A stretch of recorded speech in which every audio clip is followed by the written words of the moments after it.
Kiss.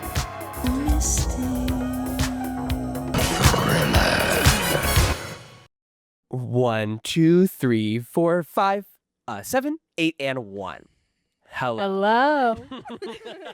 Hello. Welcome to the 5th episode of the Odyssey Unscripted podcast. My name is Ian, your lovely co-host for today, and I'm joined by... This is Natalie. And our lovely special guest we have... Hi, this is Allie the Wren. Yes, Allie the Wren. That's her Instagram handle, right? It is. Go find her. Go follow her. Exactly. Actually, not Allie the Wren, much longer. It's true. Miss Allie the Wren is getting married. Allie the Mo. Yes, Allie Moore. That's so exciting. Are you so excited to be married? I am so excited. Ugh, I know, I'm jealous, if I'm being completely honest. Yeah. Well, anyways, this is our lovely guest, Allie. We're super excited to have Allie on the pod today. We wanted to have her on. I also, just as a briefing, I'm going to say I'm definitely going to slip and call her Miss Allie a lot during this podcast because that's how I refer to her, like, literally every day. That's my title. It is her title, which is very fitting for our episode today. Yeah. We wanted to do an episode about teaching, dance teaching, of course, because that is what we do. That is who we are. A lot of our profession specifically definitely has a demand for teaching dance just because it's another way for us to make our money, essentially. Yeah, for sure. But in the sense that having a dance coincide with teaching has always just been how our world has gone since the beginning of our careers and the careers in general. So we figured what better than Miss Allie to come on the podcast because she is a lovely director. She teaches company class for us. Not all the time, but she did recently and it was very, very fun. I had a blast, by the way. So we just kind of wanted to dive into who you are and how your teaching styles have developed, how you found yourself being a dance teacher and everything that kind of coincides with that. And also Natalie and I are on the pod today, Obvi, if you haven't figured that out, because we are also dance teachers. We frequent the stew, I will say. So we also will be adding in our 2 cents every once in a while, but mainly I wanted to get into Miss Allie. Yes. So Allie, why don't you start by telling us like who you are, how you started dancing, where you came from, like everything like that. Okay. I feel like it's not often where you get to like talk about your life. So this is Right. really funky. Like talking about my life. It's really interesting. So I am from Chicago. I grew up doing a lot of sports, like other guests on this podcast have talked about before. I grew up dancing from the age of 3 to now, which, if you can do the math, that's 25 years. Whoa. My God, that is 25 What is years. that? The half of the year, the 100. What is it called? Oh, know? a quarter of a century, Yeah, there's a name for it. right? Because there's like centennial and there's like, I don't know. Anyway, 25 years. Very impressive. 25 Very, years. as you can tell. So I started dancing when I was 3. I started dancing at this really small studio in Cary, Illinois, which is where I grew up. Shout out Cary, Illinois. Yes, Shout out Cary, Illinois.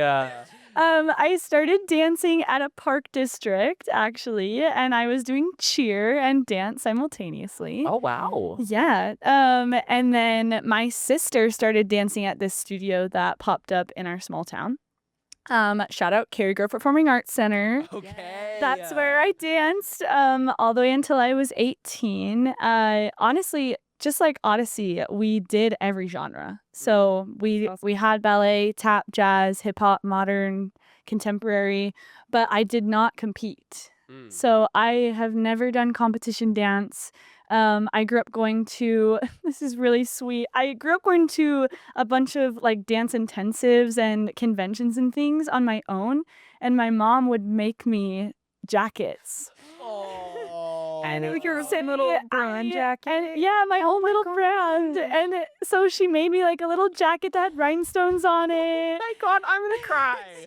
That's so adorable. Because all of these girls that I was seeing, they had all of their like company jackets and they had like all their little like pins that clinged together.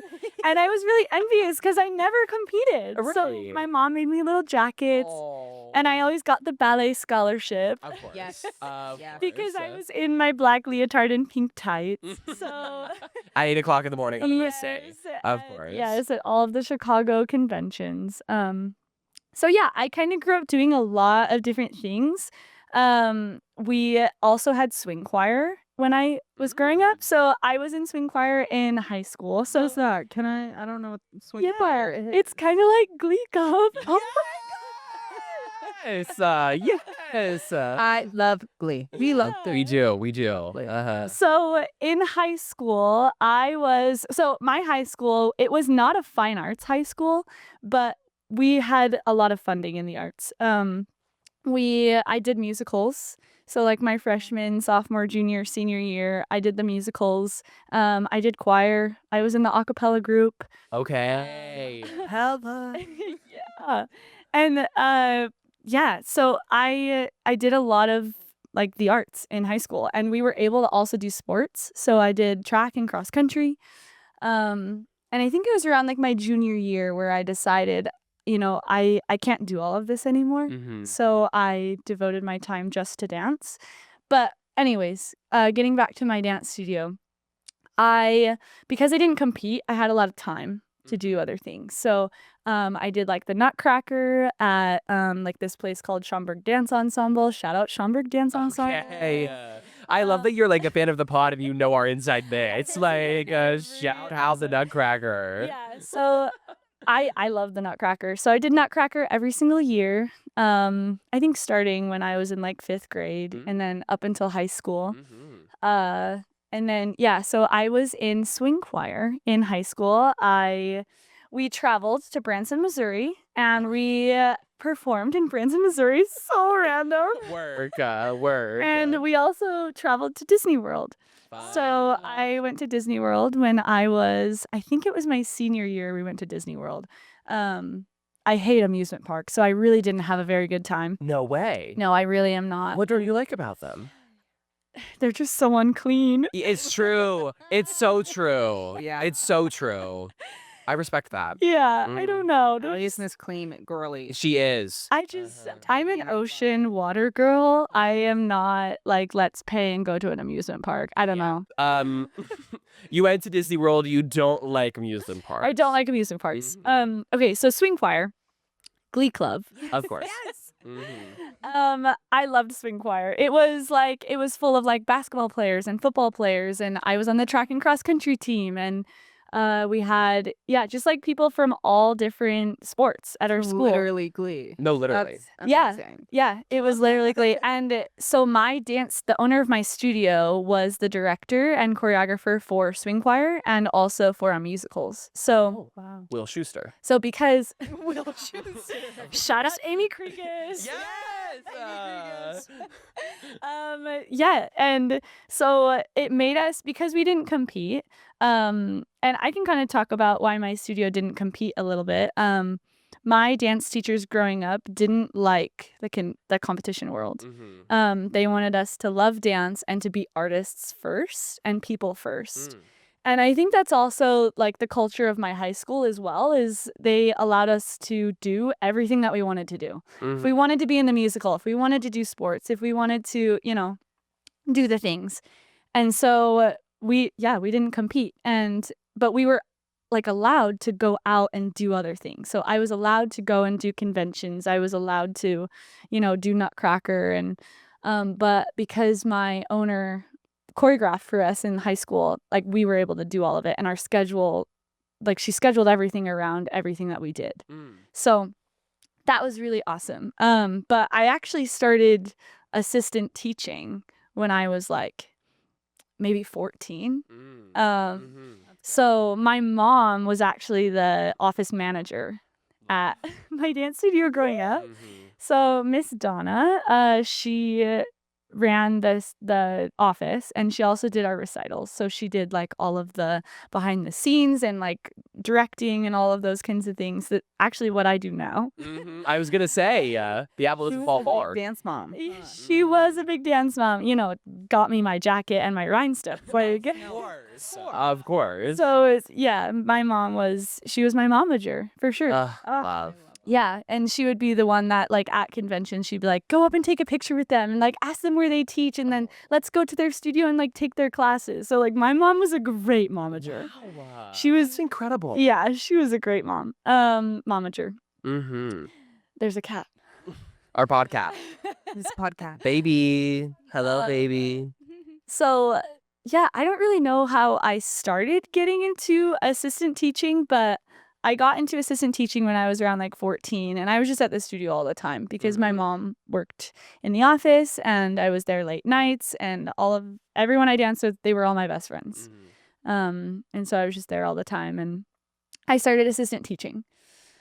Fast forward to college, I went to Western Michigan University. Also similarly, we had a tri-focus program, so we did ballet, jazz, and modern. We also had point, but our shows and like our rep, we did everything. So like we did classic jazz. We had a class called Roots of Jazz. We had ballet history. Yep. That's awesome. We did kinesiology. We did Pilates. We did all the things. Yes, we learned about Joseph Pilates. Yeah. So it was kind of a really natural transition for me to, start doing all of the genres and then continue doing all the genres into college. And I actually followed, one of my teachers went to Western. So she was like, I think this would be a great fit for you. So I went. So in college, I like surrounded myself with like all of these different like classes that we could take, like kinesiology and Pilates and all these things. They all interested me, but I didn't really know what I wanted to do other than perform. I knew I wanted to perform. And I think that, I don't know if you feel similarly, but like as a BFA dancer, like in college, they would always stress there are so many different modes in the dance world.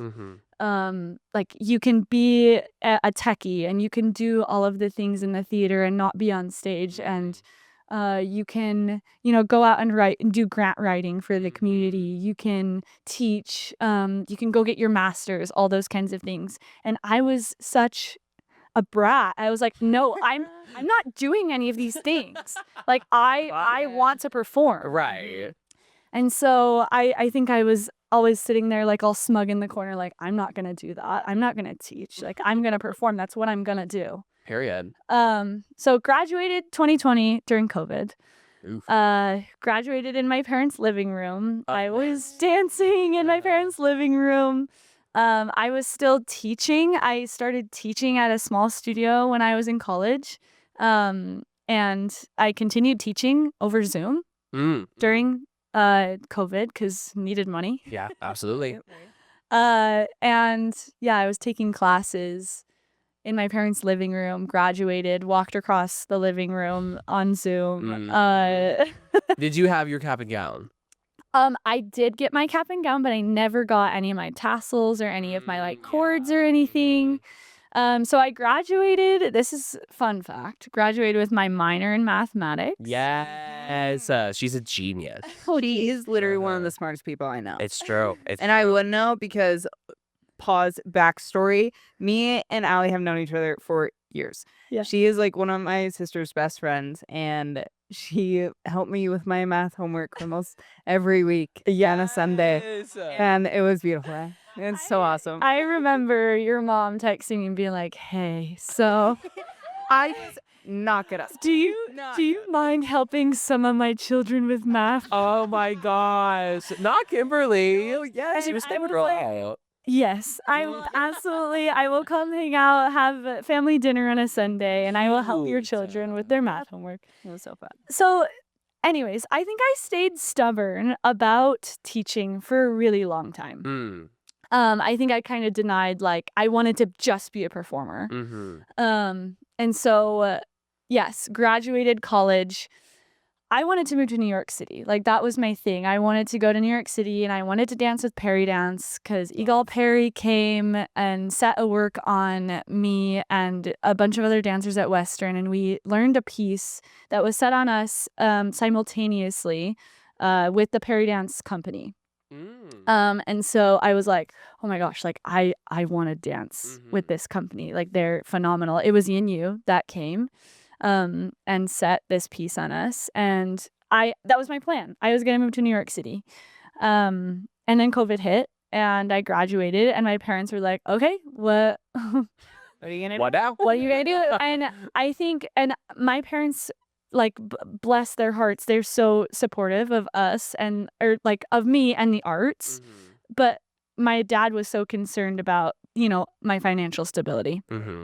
And so he was like, okay, I think it's time to go back to school and get because I got my minor in general mathematics.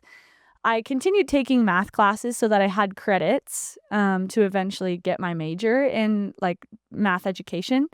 So I graduated with my BFA in dance and my minor in general mathematics. And my dad was like, I think it's time to like think about going back to school. That same like fire within me that was like, I'm going to perform. I'm not going to do anything else. So I found this company called Salt Contemporary Dance because I applied to go to Springboard Dance Montreal. I was in the Springboard Dance Montreal audition, and Peter Chu pulls me aside and he goes, hey, have you ever heard of this company called Salt? And then Shannon Gillen from Vim Vigor was like, oh my gosh, you should audition for Salt. Like, you would be perfect. And I was like, okay, like, I've never heard of this company. Looked it up. Utah. I was like, Utah? What in the crap? Utah. Me, Allie the Wren, moving to Utah? Right. Which, like, we'll talk about it in a little bit, but, like, I have worn so many different hats in my life. Like, me moving to Utah, like, everyone that knew me in college, like, that is a crazy thought. Yeah, I got into Salt, too. I did, like, their summer program, Link, online that summer. I also did Blueprint with Perry Dance online, and I was like, okay, well, this is my only path. This is the only thing I have. So all my teaching and everything wrapped up over Zoom, and I moved to Utah. And before I moved to Utah, and my parents thought I was crazy. They were like, you're not moving to Utah, like, whatever, you're gonna you're gonna stay and we're gonna find a school for you to go to and get your degree. And so when I was working at a country club in Cary, Illinois, I sat at the computer every single day and I looked up every dance studio in Utah. And I sent my resume, I sent my headshot, I sent my teaching statement, which is what we learned to do. Yes.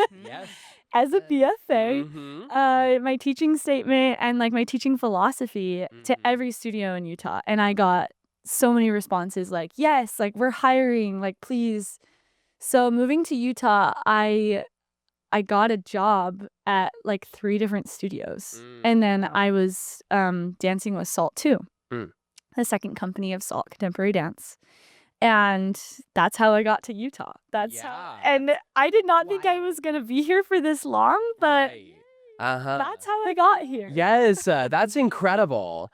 And I need to say that I am like so freaked out right now because like we have had the same life.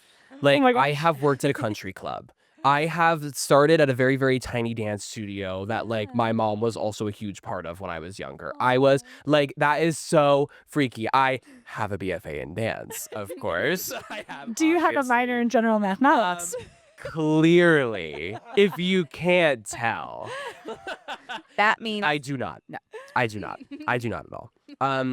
But that's incredible, Allie. That is really, really the way that you just wrapped all of that up into like a nice statement for yourself is like really wonderful. Like I think that if you'll allow me to just gas you up for a second, I think that you have a very, very sound head on your shoulders, and it makes so much sense that you have done all of the preparation necessary to get yourself to where you are today, which I think is something that I admire so much about you. It's like you know what you want and you're going to get it. And I was the same way when I was in college. I was like, I don't want to do anything. I don't want to be a teacher. Being a teacher is stupid. And all I want to do is perform and like all of this other. So I really felt you when you said that. That like totally makes a lot of sense. But now in terms of like how it has been presented to you in your life, like what was your experience like working at those 3 different dance studios, and like as soon as you got here, how did you transition into that for yourself?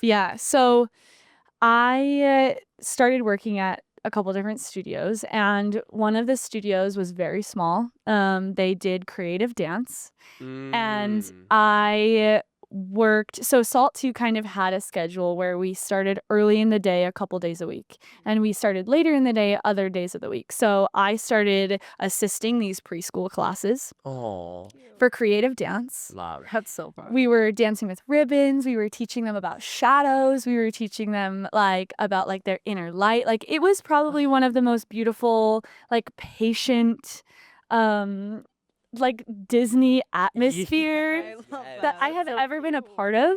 I love little children, but I don't really have a whole lot of patience, which is crazy as a teacher. Yeah, I get you. I get you. Which will tell you where where my journey led me to. But I started really humbly at this like fairy studio, and it really taught me patience. And I was an assistant, so I wasn't even teaching. I wasn't even leading my own classes. I was assisting. So I was gathering props, and I was doing inventory, and I was helping with costumes. I painted the building. Like I was an assistant. Okay. I learned how to use like that backpack spray paint. Like what? No, That's so fierce. That's so fierce. I started, with that Skills. I was just special skills. special skills. Special skills can paint a building. Yeah, right? can paint a building. With It's the still backpack. standing. You can go. It's in Holiday, Utah. Perfect. At this sweet studio. It still exists. It's called the Dance Box. Very, very sweet, small, quaint studio. Like beautiful people that work there. And then I also was teaching at another studio that still exists, Gravity Dance Center. Yes. And then I started teaching at Elite Dance Studio, which is where I didn't know. Which like to be. I love my elite family. I love my elite family. My elite family they will all be a part of my life for a very long time. Absolutely. I love everybody at Elite Dance Studio. And that's what's special about every studio that I've worked at here in Utah is that they all have their own entity. And like in my brain and like in my heart, they all are like completely different. And they all taught me completely different things. So teaching at the Dance Box, really, it taught me patience. It taught me how to like interact with little children. It taught me the innocence of children and like how beautiful it can be to like literally just walk around the room and like pretend like we're in a safari. Right. I've never really been a kid that like played pretend. I don't really have an imagination like that, which is kind of crazy. I've always thought about dance as like the sport. Right. And so, yeah, I don't know. That taught me patience and like imagination and like all of the like wonderful things and like beautiful things that dance can teach us naturally. Teaching at Gravity Dance Center, I taught long hours at that studio. And that was my first experience teaching competition dance. Oh, yeah.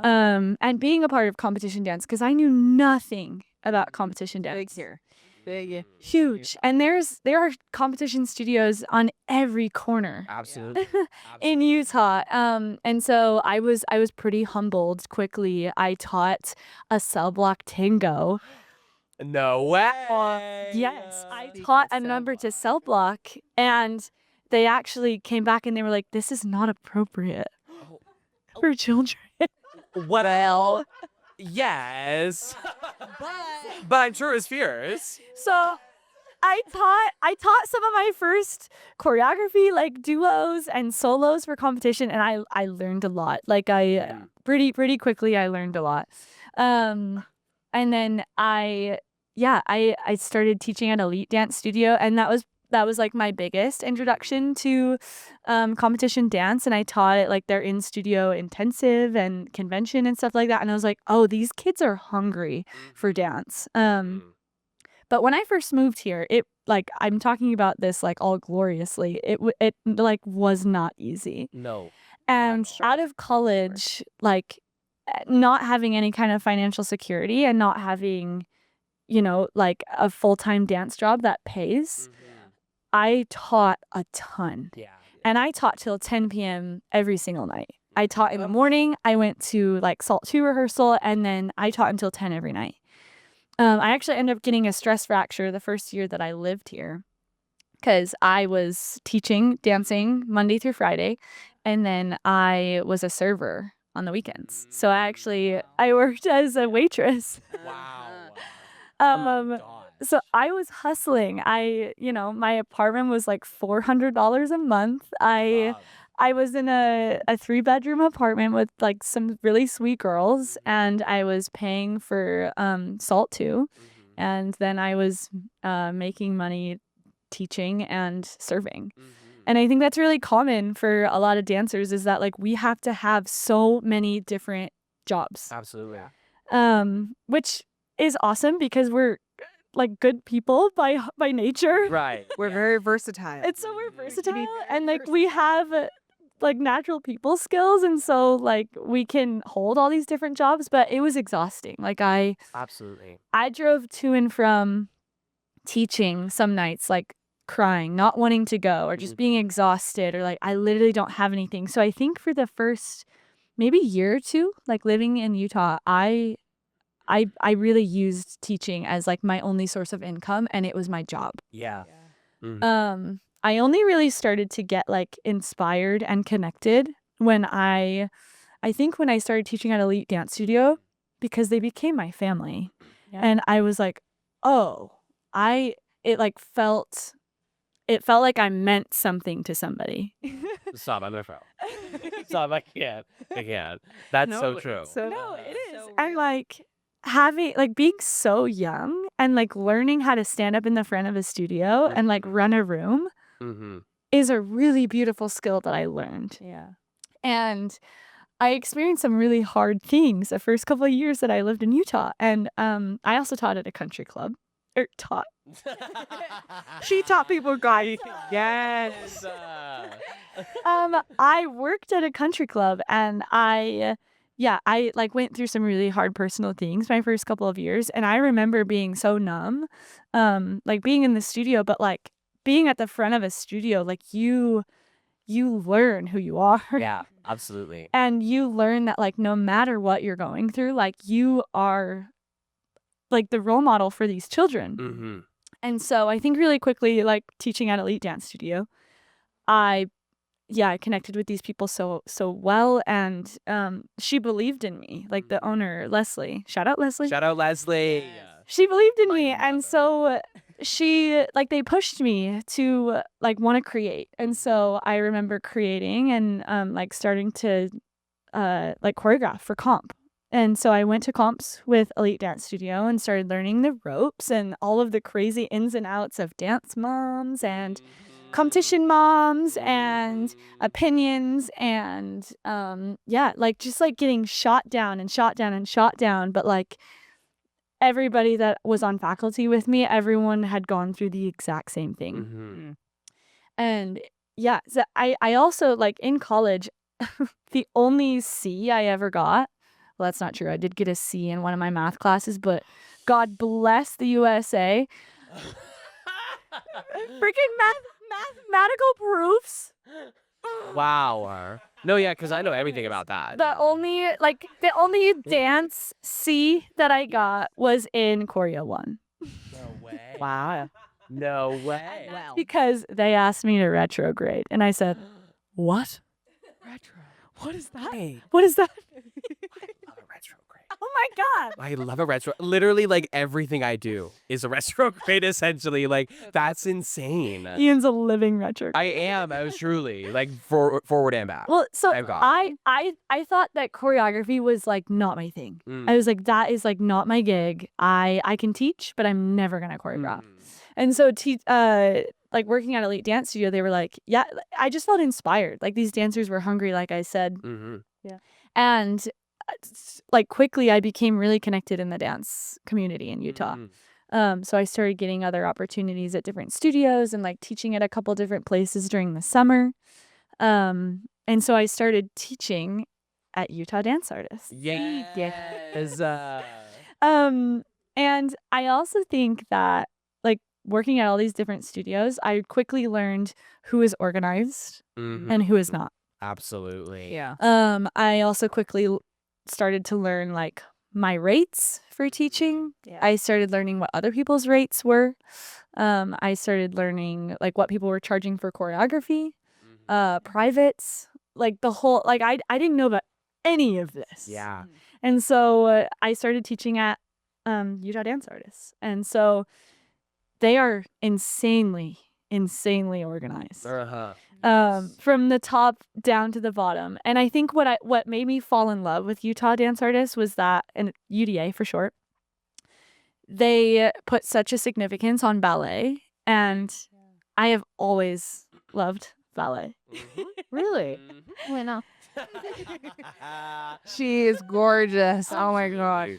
I Absolutely have beautiful. always loved ballet, and I think it was something that like there's always been a right and a wrong, just like math. I've literally always seen ballet as like this like ongoing equation in my body. That's beautiful. Yeah. Poetry. Write that down. And so I started teaching at UDA, and they're just so organized, and it was just such a natural transition for me to come into, because the owner at the time, Brooke Maxwell, she was the one that like interviewed me and like watched my first class, and I taught, and actually my mom was there with me. Please. She was visiting, and I remember my mom dropping me off, and I was like really nervous because they have 2 locations, and like they're a very big studio. And I don't actually remember how I got into contact with UDA, but I got this interview with Brooke Maxwell, and my mom dropped me off, and I was like, okay, here I go. It's like my big girl job. Oh, Donna. First day big girl job. Well, because at that time I had become a company member with Salt. Yeah. And so I was like, okay, I think I need to like start looking at other studios, because, you know, I found Elite Dance Studio. They felt very comfortable to me. I was like, okay, there are some really talented studios here. And so I got my interview with Brooke, and I taught a ballet class, and she kind of told me the importance that they put on ballet and how it's like the foundation of all dance, and honestly just made me feel very confident as a teacher. She was like, you teach very well, you're beautiful in the front of the room, which is like the best compliment ever. It's like being able to run a room like that. And so I started teaching at UDA. We have 2 different locations. One of them is a rec location, and one of them is the competition location. Yeah. So I started teaching at the rec location my first year, and I got a couple opportunities to sub for our competitive students, and I quickly realized like, oh, these are the kids I'm inspired by. Not that the rec location didn't. It was similar to the creative space. I was, learning patience versus feeling artistically inspired. Yeah, absolutely. So I started teaching then at UDA for the competition teams. That's awesome. Yeah. And got more opportunities to choreograph. And I have learned so much being at competitions here in Utah, and the vibe, and what is popular here in Utah. And I don't know about you guys, but I had no idea what drill was. Yeah. Yeah. No idea. It's a big thing. Mm-mm. It's like I knew what pom was, because pom was really popular. Maybe not like competitively, but at my high school, like my friends did pom. Right. yeah. And like there was cheer and pom. Like that's what I knew. There was no drill. And so I didn't really understand the vibe. Right. I was like, what in the hell? World. It's so crazy. I was not part of it. Still learning. Yeah, about Right. it is insane. Yeah. Yeah. It's wild. So I feel like drill has heavily impacted like choreography and competitions here. And like Yeah. that's a whole different podcast. Yeah, that is a whole different podcast. Yeah. But yeah, I think like because I didn't grow up doing competition dance, it has allowed me to be so excited for my kids because I'm experiencing it for the very first time. I don't know what it's like to be backstage for a solo. I don't know what it's like to like pick out your costume, and like that's, oh my God, that's like I have never done a solo like that. Like the solos I can think about is like if I've been in a contemporary piece and I've done like a small solo, or I was Odette in Swan Lake. We did like excerpts of Swan Lake in college, but like that was the only experience I've ever had doing a solo. So when a kid was like, Miss Allie, I really love your jazz class. Can you do a solo for me? I'm like, what? What's like, so I started choreographing, and I learned a lot watching like thousands of solos at competition, and everyone's like, oh, comp days are so long. And I would sit there, and I would sit there for like 12 hours, like watching these solos, because I didn't experience it as a kid. And so it's like so exciting. I like, Yes. I'm only in my like 6th year of competition dance. And so like, I'm still young. Like I'm You have another like Still 12 learning. Lucky. Another 12-year. I was 6-year-old, like in competition dance. And so like, I love it. I love It's that. so fun. Yes. I love it.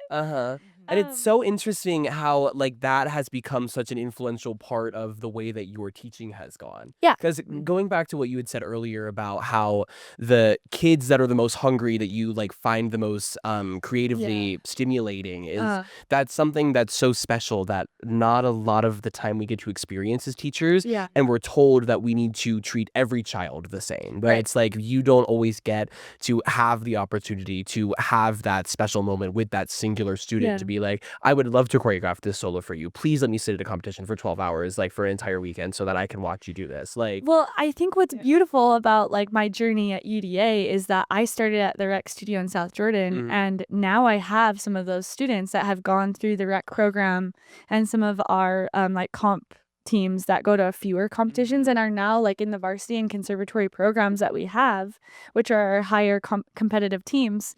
And like watching, I'm like, I taught you as a 5th grader, and now like that is the most rewarding thing ever. And like for students to even, I've taught at so many studios now in Utah. Like in the summer I teach at like, my tax forms are crazy. right. Yo, Allie.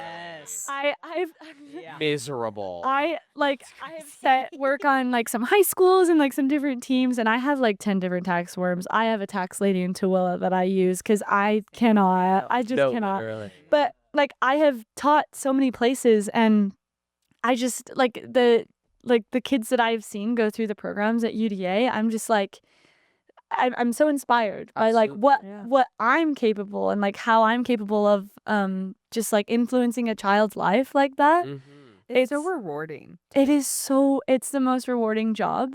And I'm actually really happy that I like fell into teaching in the way that I did, because it was very much a job for me, and it's still a very like it's my income.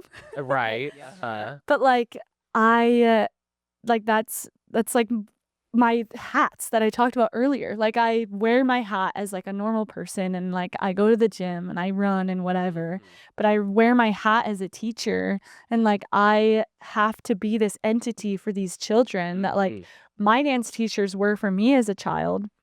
And like something that I want to be as a teacher is I want to be the teacher that I wish I had like when I was young. And I very much did have those teachers. I had like amazing teachers that taught me like the love for dance, and because I didn't compete, it was not a competition. It was just like I wanted to be the best person I could be, and like the best student, and like going up to teachers, thanking them, just like the things that make you a good person.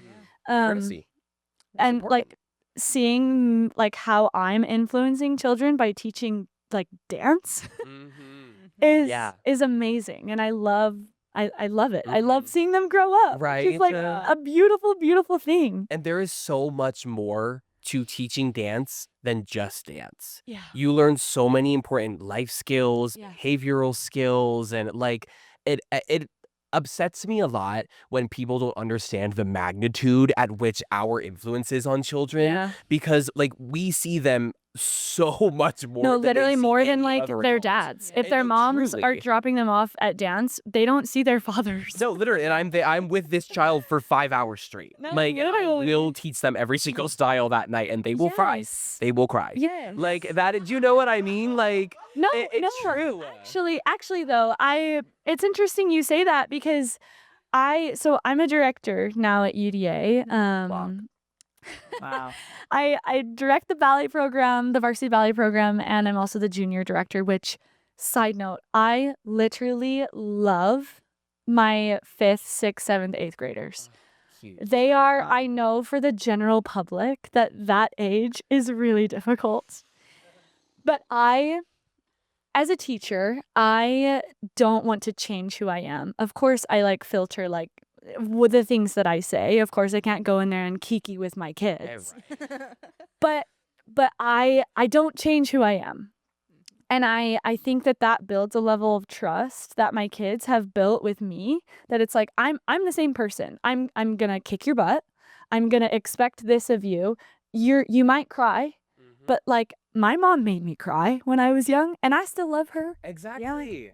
Sorry. My mom made me cry when I was young, and I still love her. And so I've thought about that so much when I have upset somebody, or if I push them too far or whatever. It's no, actually, we've built this level of because I am myself, with my kids, I think that they trust me.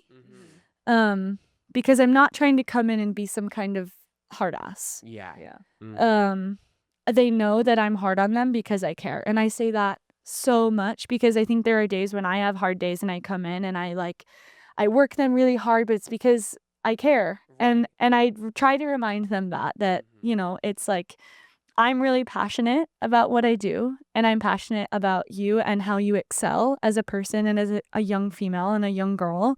And that's why I'm being hard on you. And they know that. So when you mentioned about making a kid cry, I had meetings with all of my dancers, and I have them throughout the year, with the parents and the dancers, to talk about their goals, to make sure that I'm on the same page with their parents and them about where they want to be and things like that. And I had a dancer that was on her goals, she started crying and sobbing hysterically, and she was like, I just want to make you proud. And I was like, No, literally. And I was like, you've already made Right. the fact that I have that influence on my kids, and they care. Not that I want them to care about everything that I say and that what I want for them, but it's she sees me as somebody really important in her life, and didn't think I was gonna get this emotional. Stop, I can't. But and I've gotten so many comments like that from parents and other dancers that are like, Marcella, you're gonna be such a good mom someday. Literally, I want to jump in real quick because I'm gonna get so emotional. Oh no. But Miss Allie has been with me since I was 12, 13 years old. And she's just one of the greatest humans I've ever met. And I look up to her so much. And having her on this company with me is the greatest gift I could ever ask, because I learned from you so much as a teammate. Not even just as a teacher, as a teammate, you have just been incredible. And I want to get that out there, that you are just you know everything about me, more than honestly a lot of people in this room know. And it's just I just look up to you so much. And I'm sitting here listening to you talk about your kids, and I'm one of those kids, because oh my gosh, Allie is just the most beautiful human I have ever met. Nat's crying, but she's always been beautiful. Thank you. Even when I knew her as an awkward teenager, she's always been. Yeah. Oh, we've been together so long. I feel like it's not hard for people to find their way into teaching, because I feel like we as humans in general have so much knowledge to share about so many different niche things that it allows us to find our way into that kind of teaching element. Well, yeah, and I truly think any dancer could teach. Absolutely. Any dancer could teach, but I really think that it takes a really special kind of person to be a good teacher. Yes. I've been in a lot of rooms with people that have taught and have just that's all they're doing. They're just teaching a combination and teaching a tombe pas de bourrée step hitch kick. Right. Of course. Bet. As you do. But like the people that have influenced me as teachers are like the women in my life that have come to the front of the room and I knew what they were going through and maybe their personal lives or whatever or things, but like being able to stand up there and like deliver a class and teach me about life, like those are the people and like the men and the women that like taught me how to be a confident person. Yeah. And so I think anyone can teach a tombe pas de bourrée, but like teach you with feeling. How do you do that? How do you teach like, kids kick with feeling? To inspire. I don't know. I think it's like, and not every kid out there is taking dance because they want to do what we do.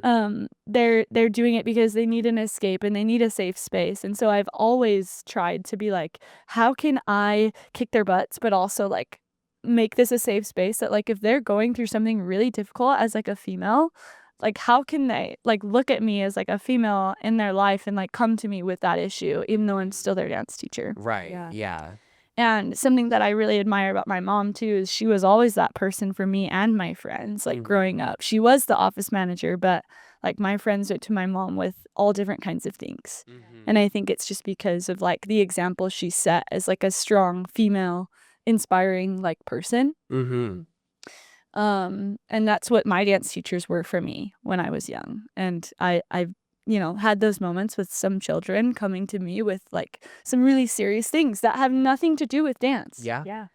And we would, like anything from like having tampons in my bag to like boy problems and they love boy problems. Yes. They love boy problems.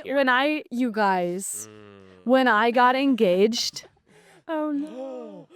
What did they do? The love of Christmas. My children. Of course. My children were so up in arms about, and one thing about just like the culture in Utah is just, getting engaged and getting married quickly. And I was dating my fiance for a little while before we got engaged. And so being an older girl in the room, my students were always like, why aren't you engaged? Do you have any children? Why don't you have kids? Of course. Are you never going to get married? Are you never going to have kids? I'm like, oh my God. Like, they want to be so involved, which is like, it's so cute and it's so beautiful. And like, of course you have to draw that line. I know we've like talked about all of the personal things, but like you do have to draw that line. And I know like as like a male teacher as well, like, oh, absolutely. You for sure have to draw like some kind of line. And I think it's like, yes, I'm here and I'm a safe space, but like, this is the line. I am your teacher. I am going to leave. You can't follow me on Instagram. I am a trusted adult. Yes, I am a trusted adult. If, I've had dancers come to me with like an eating disorder and like they haven't told their parents about that kind of thing. And absolutely. so like, but there is a line, and I have to involve their parents like when their safety is whatever. What was I talking about earlier? Marriage. Okay. Wyatt. Marriage. So, my children were on. So my Instagram account is public, and so I don't follow any of my kids back, but they're allowed to follow me, of course, and so are their parents. But we don't interact on social media. Drawing the line. But they would zoom into every photo that I took and posted, and wanted to see if I was engaged yet. Oh, and I would come to dance and they'd be like, let me see your hand. let me see your hand. Let me see it. So when I tell you I got engaged, my ring was the wrong size. I had to turn it in and get it resized right away. I came in with a silicone ring. Yeah. My children were gobsmacked. They freaking thought I was lying. They were like, no way. Yes, they were like, you're not engaged. I was like, yes, a bit. I swear. You have to believe me now after all these years. I like show them a video of like me getting proposed to because I'm like, I swear I have a diamond. Yes. I have a pretty ring. Oh my But god. like they were so invested. No, yeah. They were so invested in my dating life, and I've also heard about all of their stories. No, absolutely. Oh my. Can I anecdote for a second? Yes. So last year when I first started teaching at Allie Dance Studio, Yes. I was given a few ballet classes and I was giving a choreo combo class where I was allowed to like come up with a combo. We'd work on it like for a few weeks and like whatever. It was very T. Carson core, you know, like so I would go in and I'd give them a combo and it wouldn't take us long to kind of like get through things, obviously. But at the beginning, I would always want to start with like a positive or like a highlight or something from your day that would kind of welcome us into this I do space. gratitude plies. Yeah. Gratitude, please. We're gonna have to get back. That's so fierce. No, we do. That is. Anyways. But just like a positive thought, very T. Carson core. We'd start with a positive thought, and it would always be about their boyfriends or their crush. Or I also have this little girl right now where every single word out of her mouth is her crush's name, and she's like, "Oh, Johnny would love this," or "Oh no, like Johnny. Oh, I have to get really big and strong for Johnny." She's like 8, like, but she is, and Johnny is a 5th grader, and she's only in 3rd grade, so it's like it's huge, and she's very, very serious. She's like, "I'm gonna marry Johnny." But you know what you can do as a teacher, though? Play into it. You can play into that. Oh, it's my favorite. To be like, please reach to the corner, like passionately, and pretend that Johnny's there. Make sure your chasse is nice and pointed toes so that Johnny will see you and think that you're beautiful. Do you know how many times I've said that to her? Oh my God. It is so. I also have her in my acro class, and I'm like, if you don't get your back walk over right now, Johnny's not going to like that. She's like, oh my God, you're right.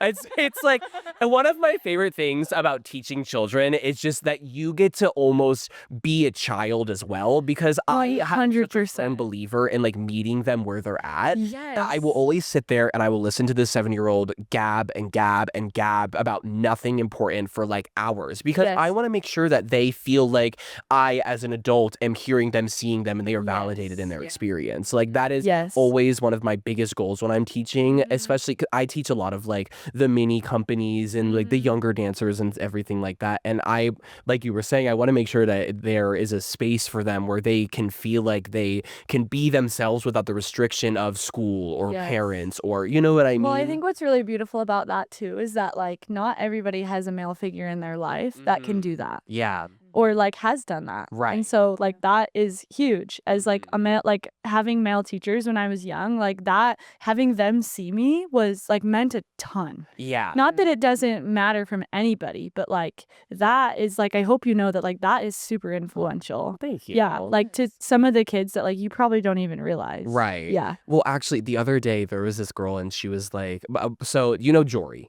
Miss Jory Neiman, love her. Shout out Jory. Shout out Jory Neiman. She's a teacher at Elite. And she's the one I teach my acro classes with. Oh, yes. And she likes to do a question of the day when she's taking attendance. And one of the questions of the day was like, who is someone that you look up to, that you like really want to be like when you're older, like you are inspired by or whatever. And like so many of the children said me. And it was like, it was so sweet. And I was like, guys, like you are all like such important people, like not only in my life, but just in the grand scheme of things. Like you guys are going to grow up to be like fantastic people. And they're like, it doesn't matter that you're a boy. We just want to be like you because you're a good person. And it was just like, that was like one of my biggest like moments of this year, like as a teacher, that I was like, the work that we do is just so important. It's so important. It means so much to these children that we are that kind of figure to them, because without that, they would be lacking so much stuff that we wouldn't even realize. Like our impact on these children, whether it's related to dance or not, is just so incredibly important. Well, and I think like going, if you've listened to the other podcasts, it like talking about what Veronica was talking about last podcast about like us coming from different walks of life and like being able to influence like the like kids in Utah, like with like East Coast girls. Right. Hello. Good morning. It's cool, like for them to have different perspectives, like from different, and like we're all from different places, and so just like being able to influence them with like different music and different like genres and different styles, you know. Yeah, it's really important. Is so important. But I had something similar. One of my dancers during our gratitude plies. Yes. They can you explain to us what a gratitude play is really quick? So I teach my petites and minis on Wednesdays, and we do gratitude plies. So we're doing a plie combination in ballet, and I walk around and I say, "What are you grateful for today?" And they tell me different things. And so yesterday, some of the girls were like, I'm grateful for my dog. I'm just grateful to be here. I'm grateful for dance. I'm grateful to be alive, which like hits me. Oh yeah. Which I'm like, these children, like my petites, I like, God love them. They're like, I'm just happy to be alive. I'm like, don't say that. Don't lose it, girl, please. Me losing it at 5 p.m. on a Wednesday in Drury or Utah. Like bringing a tear to my eye. We're doing plies. Gratitude. And one of the girls was like, Miss Allie, I'm just grateful for you. And I was like, oh, shut up. You stop. Yeah.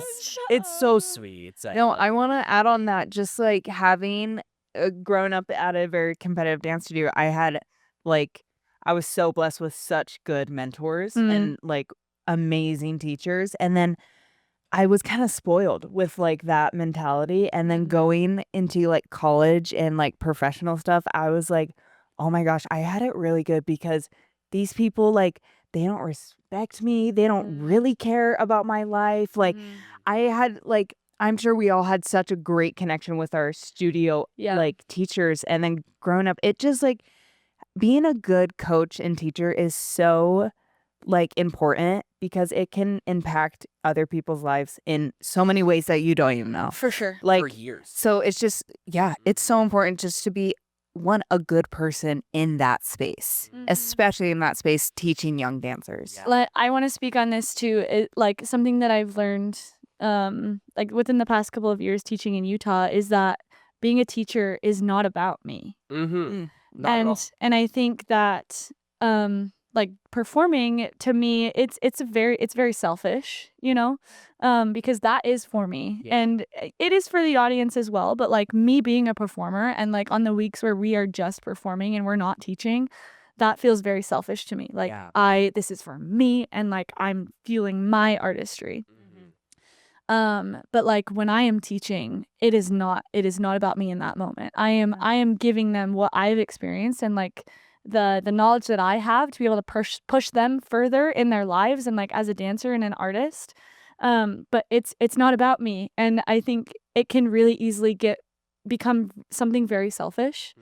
And like the egos as a teacher, I consider myself a very professional, non-egotistical person. Because I've been at studios where there are dancers that are talking badly about a teacher and there are other teachers talking badly about this teacher or talking badly about another student and they'll fuel that because of an ego thing or whatever, or even just like setting a solo and caring so much that someone's changing the choreography. It's not about me. No. Like once I set a solo, that is your solo. And like, if, you know, little sis, if you don't feel good doing this back roll and whatever, like change it. Right. That is so not about me. And it really, really, really frustrates me when people get that upset because it like who in the hell cares? Right. No, literally. About some 8 count. Like, I want to see them be proud of themselves when they come off the stage or when they go across the floor or they get a skill that they haven't had for 2 years. Or it really hurts me when I see teachers with egos. Yeah. It's so hard. And like coming from that experience that I had right before Odyssey with someone that did not respect any of us, even though we were all grown adults. Yeah. Like working in this industry, and then coming to Odyssey and having Daryl and Veronica be 100% our directors, I was like, oh my gosh, so this is how I'm supposed to be treated. This is how I'm supposed to work and like feel loved and respected. I was gonna say there's something really interesting about being like an artist currently and like being a professional currently and then also being able to share everything that I'm still learning. Yeah. Like as a teacher, if you are not that you have to be like in classes and like be taking classes often, but like I'm just always learning. I love to learn. Like I love being a student. Absolutely. And so I love watching other people teach. I love watching and like taking things that Veronica has said to us and going and teaching my classes. Like I love that. Yes. I love that because then I'm still growing and I'm growing and teaching my kids. And like if I'm staying stagnant and egotistical, like I'm not a good teacher. Right. Yeah. You know? Yeah, I absolutely agree. And it's interesting that you say that because I also would consider myself like someone who just loves to learn. Like I have constantly, I feel like I'm always a sponge and all I want to do is just soak everything up from everyone all the time. But we don't know everything. No, we don't. And that's kind of my point that I want to get at here is that in the dance industry itself, what you're talking about being an artist and being a teacher simultaneously, it's so interesting because if you boil it down to the baseline of where we all are at, we're all just dancers. Like there's no hierarchical system. There's no like elitist or where you are, where you fall in the food chain. Like we are all plain and simply just people who want to move and feel good. Yeah. And I think when you remove all of the different aspects of how toxic the environment can become, it becomes so much more clearer what our purpose is as people on this earth to dance and teach and share our knowledge and love and everything like that. And I think because we are almost out of time, we do kind of have to wrap it up just a little bit. I wanted to just go around really quickly. I wanted to ask two things. One, I would like to ask, what is your favorite style of dance to teach?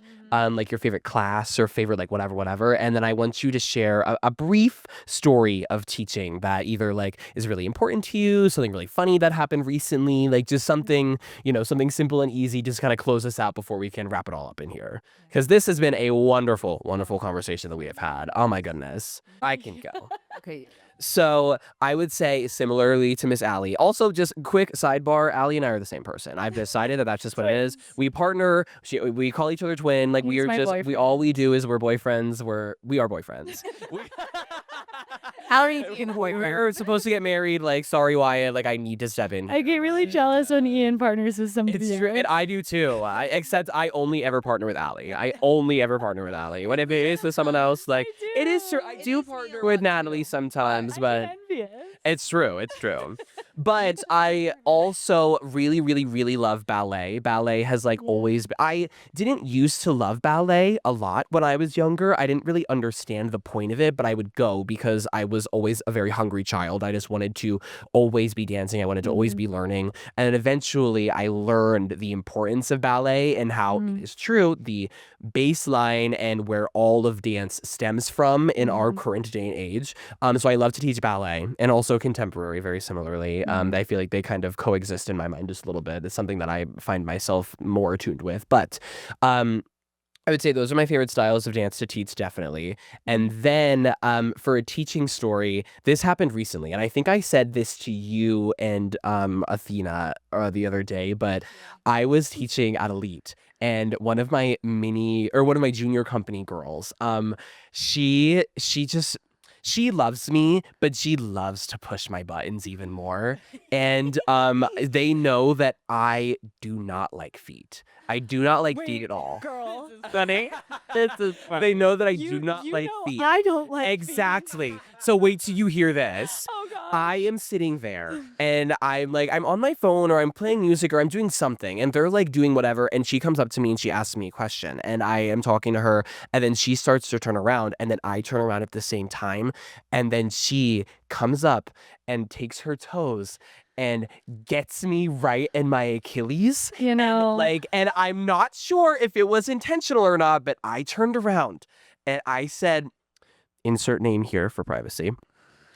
You know how I feel about what you just said. And she goes, I'm so sorry, Mr. Ian. I didn't mean to. It was an accident, I promise. And I said, make sure that it doesn't happen again. Okay? And she goes, yes, absolutely. And she turned around and I like tail between her legs. She went back to her friends. And they all were like, oh my gosh. You're that really. And then after class, I was like, just so you know, like I wasn't actually trying to be mean to you. Like I thought we were bidding for just a second. And she was like, no, but like now I know that I definitely cannot do that again. I said, good. That was the point. Lesson learned. Yeah, no, literally. So that was something that happened recently that it stuck with me a little bit. Okay. Like that really got me. And you know exactly who this little girl is, and I will tell you after we finish. Okay, I can't wait. Yes. Do you want to go or? I'll go. Okay. So just like I don't teach as much as these beautiful people do. I sub a lot though. Yes. And recently I was subbing at my old dance studio, the dance club, Charlotte Dance Club, love them. Work. But I was teaching the stars, the younger kids, and their teacher was one of my first teachers at that studio. So like full circle moment. It was super cute. But I was there and it was super fun. But like this isn't really a funny story because I feel like I don't have any funny stories because I'm not connecting with these kids like you guys are because they're not my kids. Yeah. But just like after a class, I went back next week to teach that same team, and Miss Bethany came up to me and she was like, Natalie, those girls love you. Like you're like they. I taught them like a contemporary combo, and at that young age, they don't really do contemporary. They were very like jazzy, and they just like. She was just like, they just loved you. And like, if you want to continue that combo, like, please do. And I was like, oh, so that's my story. Side note, there are some times when I have taught and I think that children are talking the absolute crap about me. Yes. And when I find some kind of like, we loved your class, it literally means the world. I was like, Absolutely. are you sure? And I was like, really? No, like little Is it good? children are honest. Yeah. They are so honest. And so I don't know why. I just always think they're talking bad about me when they're whispering. And so like when I teach somewhere random and I don't know the kids and they say that they love my class, it means a lot. I was like, I've only